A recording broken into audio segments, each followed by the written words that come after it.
Yes guys, welcome back to another video on the YouTube channel. Burnley, again, back in business. Looks like it could be second on record this window with how many signings we are doing. Chilinov, we already know, is imminent, which will put Burnley on 12 players through the door. What the fuck? But Alan Nixon said yesterday it looks like Burnley could be chasing another 4 players, which would mean 16 signings this window. Burnley supposedly want 2 strikers, a creative midfielder and a centre half, all before the summer window closes. Imagine if you got told this a couple 2-3 years ago that Burnley in one window would sign 16 players. 16. Now, the real reason you're here is to look at who them players may be. First up on the list, Kiki Kiarte. You already know we are chasing the massive 6'4" Mali centre half. He's brilliant. 6'4", comfortable on the ball. If you haven't already watched the video on Kiarte specifically, make sure you go check that out on the channel. There'll be a link at the end of the video. So, Burnley have not agreed a fee yet, and it looks like they've got heavy competition from a team in Italy, I believe. I can't remember the name, it's like Superventura or something like that. They've bid 7 million. We've bid 5 with a massive sell-on clause. No agreement with either club's been reached. Mets seem to be holding out for 10 million euros, so maybe about 8 million pounds. I think we should just splash it, because I know we're doing smart business, but we need, Kiarte is everything we need. A big leader, a big centre-half. He won't put up with it, and he'll deal with it. It's perfect for what we need to go alongside Harwood Bellis. It's just like, it makes so much sense. Moving on to the other statements Nixon's made with that creative midfielder. It's a bit of a shock to me. I don't think we really need one. For me, we've sorted out our midfield and winger options are done.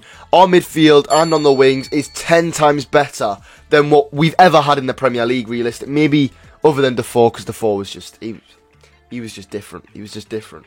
Steven Defoe was different class, wasn't he? For the midfield options, like, all of our wingers kind of can operate in midfield as well. I mean, if you're looking just centrally, we've got Cullen, Cork, Westwood, Bastion and Brownhill who can all play there. On top of then on the wings, you've got like Chilinov, Teller, Benson, Brownhill can play there, Bastion can play there. You know, I think I tallied it up before, and we've got about 9 players that can play them. I can't think off the top of my head, but we've got about 9. Twine come back from injury, you've got to remember that. So I think we are very well looked after in that department.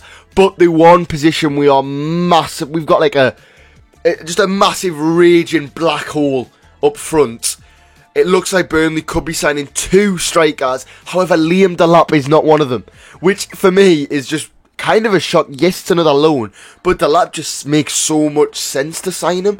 Like, it's just one of them ones where you think, yeah, like it just makes perfect sense just to get him through the door. Honestly, like, with Delap, he's like the perfect striker for us. He's tall, he can hold the ball, good on the ball, amazing finisher from City, not going to cost us much money. It just does make sense, doesn't it? But it looks like we could be signing Dovbyk from Ukraine. 14 goals in 17 in the Ukrainian First Division last season before the league was unfortunately called off.